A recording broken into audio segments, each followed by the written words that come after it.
বাংলাদেশের ব্যাংকিং খাতে উৎসাহ বোনাস বা ইনসেনটিভ বোনাস নিয়ে বাংলাদেশ ব্যাংক নতুন করে কঠোর শর্ত আরোপ করেছে। এখন থেকে কোনো ব্যাংকের কর্মকর্তা কর্মচারীরা আর শুধু লাভ দেখলেই উৎসাহ বোনাস পাবেন না। শর্ত হলো খেলাপি ঋণ আদায়ে বাস্তব ও পরিমাণযোগ্য অগ্রগতি থাকতে হবে।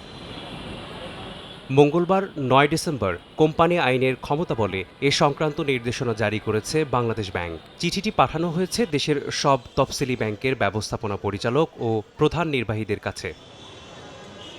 বাংলাদেশ ব্যাংক যে শর্তগুলো দিয়েছে তা হলো প্রকৃত আয় ব্যয়ের ভিত্তিতে নির্ণীত মুনাফা থাকলেই কেবল উৎসাহ বোনাস দেয়া যাবে। পুঞ্জীভূত মুনাফা বা রিটেইনড আর্নিংস থেকে কোনোভাবেই উৎসাহ বোনাস দেয়া যাবে না। ব্যাংকের রেগুলেটরি মূলধন সংরক্ষণে কোনো ঘাটতি থাকা যাবে না। সঞ্চিতি বা প্রভিশন ঘাটতি থাকলেও বোনাস দেয়া যাবে না। আপনাকেই বলছি, ইন্স্যুরেন্স করলে সিটিতে সুরক্ষা পাবেন নিশ্চিত। মুনাফা নির্ণয়ের ক্ষেত্রে কোনো বিলম্বকরণ সুবিধা বিবেচনায় নেওয়া যাবে না। এছাড়া বিভিন্ন ব্যাংকিং সূচকের উন্নতি এবং শ্রেণীকৃত বা অবলোপনকৃত ঋণ আদায়ে পর্যাপ্ত অগ্রগতি বোনাস প্রদানের ক্ষেত্রে বাধ্যতামূলকভাবে বিবেচনায় নিতে হবে।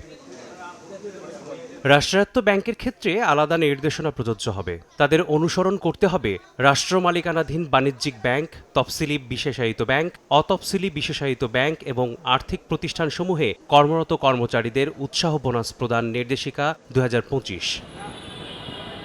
বাংলাদেশ ব্যাংক বলছে, বর্তমান আর্থিক খাতের নাজুক পরিস্থিতি বিবেচনায় কর্মীদের জন্য যেভাবে বারবার বোনাস ও প্রণোদনা দেয়া হচ্ছে তা সুদক্ষ ব্যাংকিং ব্যবস্থাপনার সঙ্গে সামঞ্জস্যপূর্ণ নয়। বিশেষ করে যখন ব্যাংকগুলো খেলাপি ঋণের চাপে জর্জরিত, তখন বোনাস দেওয়ার চর্চা আর্থিক শৃঙ্খলার জন্য ঝুঁকিপূর্ণ হয়ে দাঁড়ায়। সময় সংবাদ, ঢাকা।